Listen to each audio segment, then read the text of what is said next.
Assalamualaikum warahmatullahi wabarakatuh. Yang terhormat Bapak Ibu dosen penguji ujian kinerja PPG tahun 2025.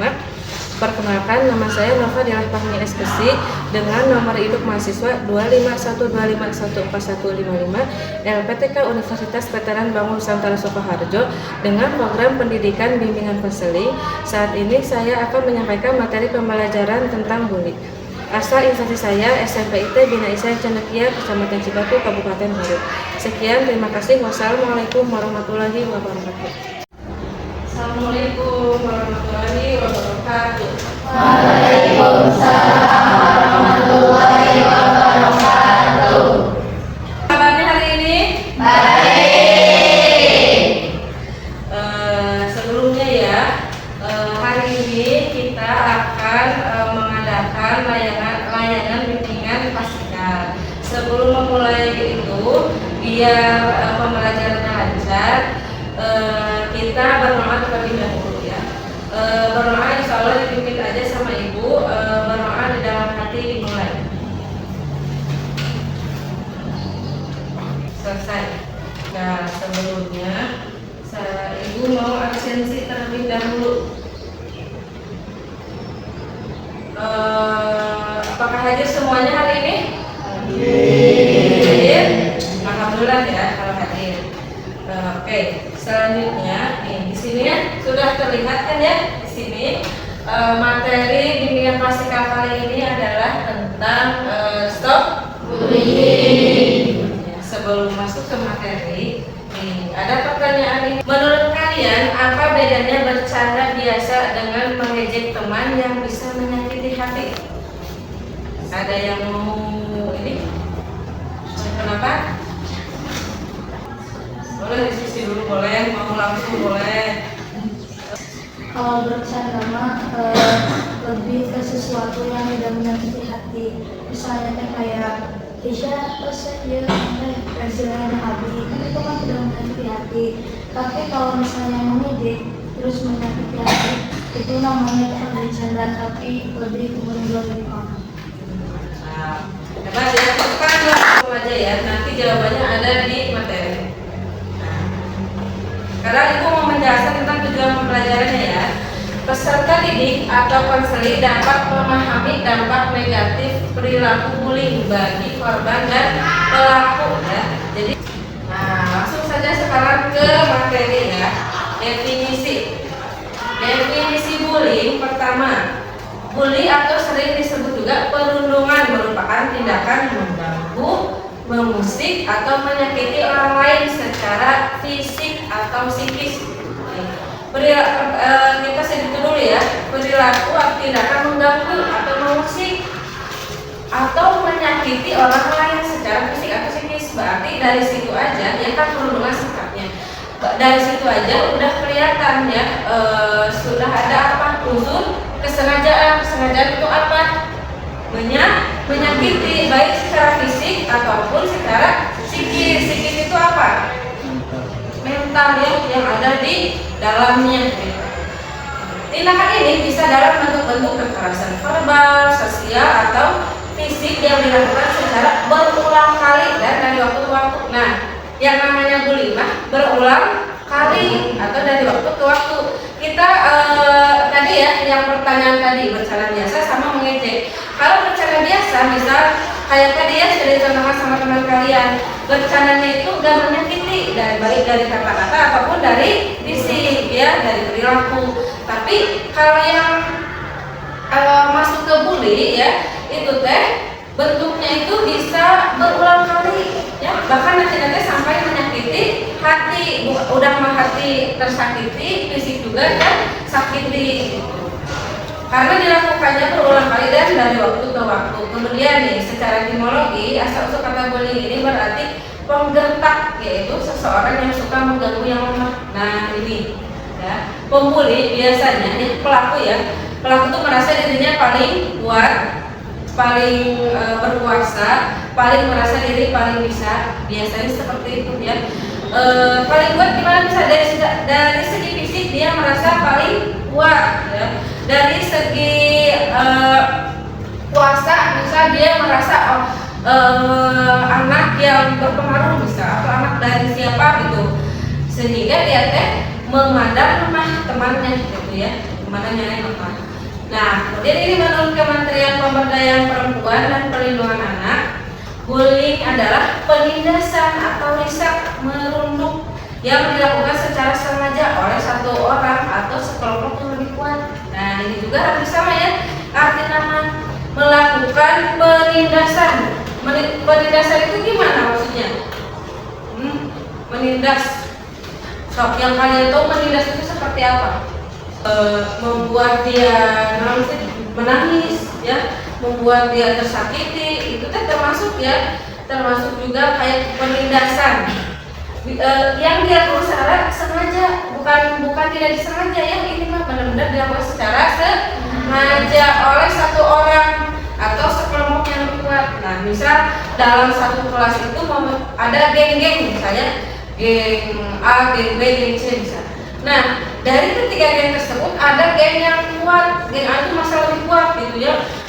Dari segi fisik dia merasa paling kuat, sehingga kelompok tersebut menindas kelompok yang lemah, kelompok B sama kelompok C. Jadi kelompok B sama kelompok C ini mau disuruh-suruh oleh kelompok A. Contohnya seperti itu ya. Nah, sampai sini paham? Itu bullying secara definisi. Sekarang jenisnya nih, jadi spesifik lagi jenisnya. Menurut UNICEF ada 3 karakteristik perilaku bullying, yaitu disengaja, terjadi secara berulang-ulang, atau yang ketiga untuk mendapatkan kekuasaan. Ya. Yang pertama tadi yaitu sengaja, jadi menyakiti, nanti ya, menyakiti itu memang disengaja. Ya. Awalnya karena mungkin dia tidak tersakiti tersengaja, tapi dia membalasnya itu dengan sengaja, balas dengan mungkinnya bahasa sekarang. Jadi lama kelamaan dia melakukan tindakan bully, kemudian diulang-ulang. Nah, menurut sejiwa ada 3 juga ya sama. Pertama adalah bullying secara fisik. Contohnya gimana? Memukul, menarik baju. Nah, nih, ingat ya, menarik baju. Ini juga termasuk bully ternyata. Menjewer, menjambak, menendang, menyenggol dengan bahu. Misal contohnya memukul, udah pastinya benar-benar mukul secara sengaja gitu. Tapi kan ada ya, kalau kita bisa sudah bercanda dengan teman yang biasa, pukulan-pukulannya itu bukan pukulan yang menyakiti ya, itu berarti dianggapnya bukan bully. Tapi memukulnya itu menyakiti, berarti bully. Kemudian menarik baju, maksudnya gimana? Bisa tarik-tarik, ayo gimana? Ayo apa namanya? Nah itu masuk juga ya. Terus menjewer, menjewer juga sama ya. Menjewer, menjambak nih, biasanya jambak-jambak sama perempuan ya, biasanya gitu ya. Kemudian menendang, nah ini menendang juga pasti ya, menyakiti. Menyenggol dengan bahu, menyenggol dengan bahu maksudnya mana? Ya, bahu rata hidup apa gitu ya, senggol-senggolan. Kecuali senggol-senggolan ini memang udah biasa bercanda dengan teman ya, beda senggolan yang udah dipahami sama teman, dengan senggolan yang bullyingnya yang menyakiti. Yang kedua bullying verbal. Verbal itu apa? Kata lain verbal itu apa? Ya, kata-kata. Ya, verbal itu kata-kata, lisan, ya, ucapan. Contohnya aja lihat nih, membentak, membentak, meledek, ya, kata-kata yang membentak kan beda ya, bisa nih ya. Jadi kalian kalau mau bercanda boleh, tapi jangan berlebihan. Makanya ada anak yang misal sakit hati hanya bilang oke itu udah, bukan hal yang sepele ya, bukan hal yang tertira gitu, karena memang itu termasuknya menghina gitu. Misal menjuluki, ini sering banyak yang menjuluki. Di sini merasa gak ada yang sering banyak menjuluki? Maksudnya gimana? Misal ya, ada teman kita yang badannya itu besar, kurang langsung dijuluki, ya betul, dijuluki si gendut tuh. Mana itu harusnya bisa mana pada itu gendut sakumaha. Katanya sekalinya sudah menjas pada itu yang gendut langsung apa? Nah itu termasuk ke bullying secara verbal. Meskipun kita tahu secara fisik iya berbeda misal dengan kita, tapi kan tetap kalau dikatakan seperti itu sakit hati tidak? Kemudian selanjutnya bullying mental atau psikologis. Nah ini mah sama ya dengan yang kedua, mencibir. Mencibir itu gimana? Dia membicarakan gitu ya, menjelek-jelekan dia, gitu. Maksudnya mengucilkan gimana? Menjauhi. Kebayangnya kalau satu kelas kita nggak ada teman, gimana rasanya? Kita termasuk dan mengucilkan, memandang sinis. Dari atas ke bawah kita pandang sinis teman kita karena terus pernah nggak ada yang memandang sinis ke kita terus diketawain, gimana rasanya? Nah sekarang dampaknya, dampak bullying terhadap korban, pelaku dan lingkungan sekolah. Sekarang bagi korban dulu nih, secara fisik yang akan dialami yang akan dirasakan oleh korban kalau dia terus-menerus merasakan pembulian tadi, secara fisiknya akan sakit kepala, berarti terpukul-pukul, liur, hanya doang ada liur wae. Itu secara fisiknya yang dirasakan. Nyeri otot, ya. Jadi otot-otot kalian teh terasa cangkelan, sakit. Kemudian sakit perut, nih. Ada orang yang sakit perut, padahal tidak makan pedas, bisa tidak makan apa yang aneh-aneh, makan teratur tapi dia sakit perut. Terus perubahan berat badan. Nah, perubahan berat badan ini bisa naik, bisa turun ya, pokoknya tapi seseorang tersebut mengalami perubahan berat badannya. Selanjutnya penurunan imun tubuh yang tadinya kuat ya, si orang tersebut jadi lemah karena seringnya dia karena bulian ya. Secara mental, gangguan yang kedua, gangguan mental, contohnya gelisah cemasnya, jadi hampir sama gelisah. Jadi mau ke sekolah teh gelisah, perasaan teh gak tenang, risau karena apa? Takut dibully lagi, takut ketemu sama si A, si B gitu ya, takut buat bersosialisasi, takut gak bisa ngomong dan sebagainya ya, gelisah, cemas. Nah, merasa takut setiap waktu, bahkan si takut tersebut ke bawah misalnya sampai rumah gitu ya. Kalau yang kita ke sekolahnya aman-aman aja nggak akan ada perasaan gelisah, cemas. Ke sekolah nyaman ke sekolah gitu ya. Tapi kalau ada sudah menjadi korban, biasanya itu dia gelisah, cemas, merasa takut, kemudian lebih mudah marah. Nah, sekali makan terpukul ya, gampang marah orangnya teh ya, ternyata karena memang itu pemicunya gitu, salah satunya. Selanjutnya nih, hingga depresi. Nah, yang bahayanya itu menjadi penyakit depresi. Kalau udah depresi, nanti penanganannya bukan orang tua lagi misalnya, bukan ini, tapi harus ada pihak-pihak yang profesional yang menanganinya gitu ya. Karena kan depresi itu sudah masuknya penyakit mental yang cukup berat. Ujung-ujungnya kan banyak yang dari depresi ini apa? Meninggalnya kenapa? Itu ya, sangat disayangkan. Selanjutnya secara akademik nih, contohnya menurunkan kemampuan analisis. Nah, biasanya orang yang tadinya dia rajin, kemudian ayat tugas langsung dikerjakan, dia mah ayat jadi kompetisinya jadi kurang.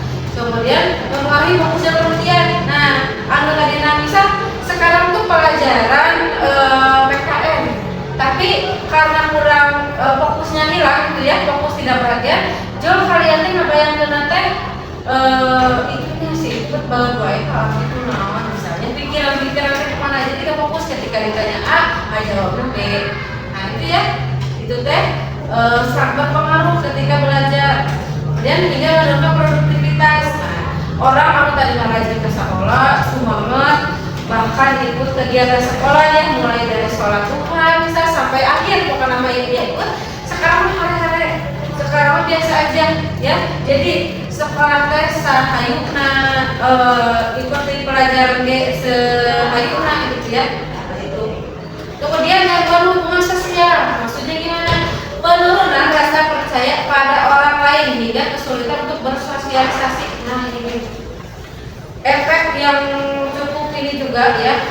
Hubungan dengan teman teh jadi nggak ada dalam artian lebih menjaga ya. Jadi tidak percaya ke teman karena takut ketika dia curhat misalnya dicari dari ke orang lain, dibicarakan lagi ke orang lain. Jadi dia nggak percaya, susah percaya ke orang lain, susah percaya untuk teman. Ujungnya apa? Kesulitan untuk bersosialisasi. Jadi orang memang penyendiri, dia nggak mau sama sekali beraktivitas dengan teman. Iya, karena apa? Takut kepercaya orang tersebut bisa menjaga kepercayaannya kepada saya, gitu ya. Nah, itu lanjutnya dampak bagi pelaku. Nah, berperilaku agresif. Jadi si pelaku nanti agresif itu galak, banyak sih galak, gitu ya. Kemudian memiliki rasa percaya diri dan harga diri yang tinggi. Nah, karena dia merasa paling ditakuti, otomatis harga dirinya menjadi lebih tinggi, merasa percaya diri dan melawannya bisa kita mah orang rumah. Jadi mau disuruh-suruh, mau mau disuruh-suruh, mau dilayani gitu ya lain. Kemudian kurangnya empati dengan orang lain, jadi sudah tidak ada rasa peduli terhadap orang lain, merasa punya kekuasaan tadi ya. Kemudian mudah marah juga, gampang marah ya. Kalau dari turun lah. Selanjutnya peran siswa nih, mencegah gimana menjadi pelopor gitu ya. Jadi kalian tuh kalau kalian melihat korban sama pelaku, usahakan sob jangan jadi korban lah, jadi pelaku sob yang kalian yang jadi orang melarang gitulah ya, menasehati. Kemudian pemberdayaan siswa, salah satunya di OSIS ya. Di OSIS itu bisa membentuk karakter seseorang, bisa lebih dewasa, lebih bijak gitu. Menunggu korban dan pemantauan dan evaluasi secara berkala itu ya, cara menjaganya. Nah, sekarang bisa kalian diskusikan, coba baca dulu ini contoh kasusnya, bisa diskusikan nanti. Atau tadi diskusikan ambil kesimpulannya apa? Ada 5 pertanyaan, diskusikan dengan kelompok 2 menit aja. Oke ya, biar mudah aja. Siapa yang udah? Atau yang ini gimana? Udah belum? Langsung jawab aja. Segitunya aja. Coba yang nomor 1, sebutkan dan jelaskan minimal 2 contoh tindakan bully. 1 korban dan 1 fisik yang pernah kamu lihat atau dengar. Jadi saya coba seperti mendengar dan menghafal. Jadi saya fisik seperti mengukur atau mendengar. Yang nomor 2, bagaimana perasaan yang kamu mengalami bullying sebagai korban?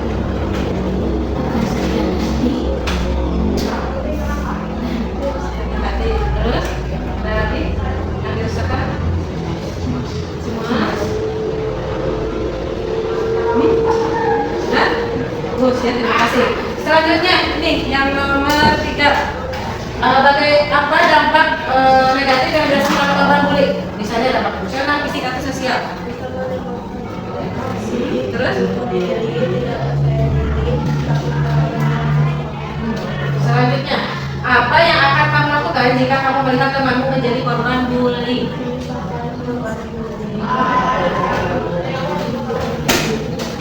Bagus, terima kasih ya. Selanjutnya, kelompok terakhir. Sebutkan setidaknya 2 cara yang bisa kamu lakukan untuk mencegah atau melawan tindakan bullying di lingkungan sekolah.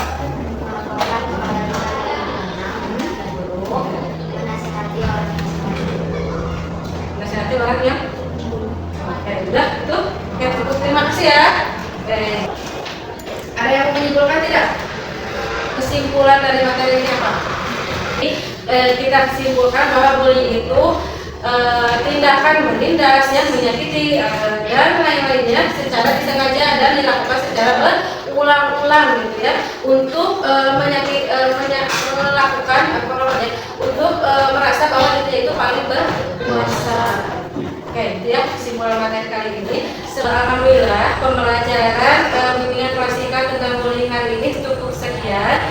Mudah-mudahan ada manfaatnya bagi kita semua ya. Kita bisa terhindar dari yang namanya bullying, bisa membantu korban dari sekitar kita yang menjadi korban bullying. Baik ya, sebelum ditutup kita ada baiknya kita berdoa terlebih dahulu. Berdoa di dalam hati dimana. Berdoa selesai. Terima kasih atas waktunya. Wassalamualaikum warahmatullahi wabarakatuh. Waalaikumsalam.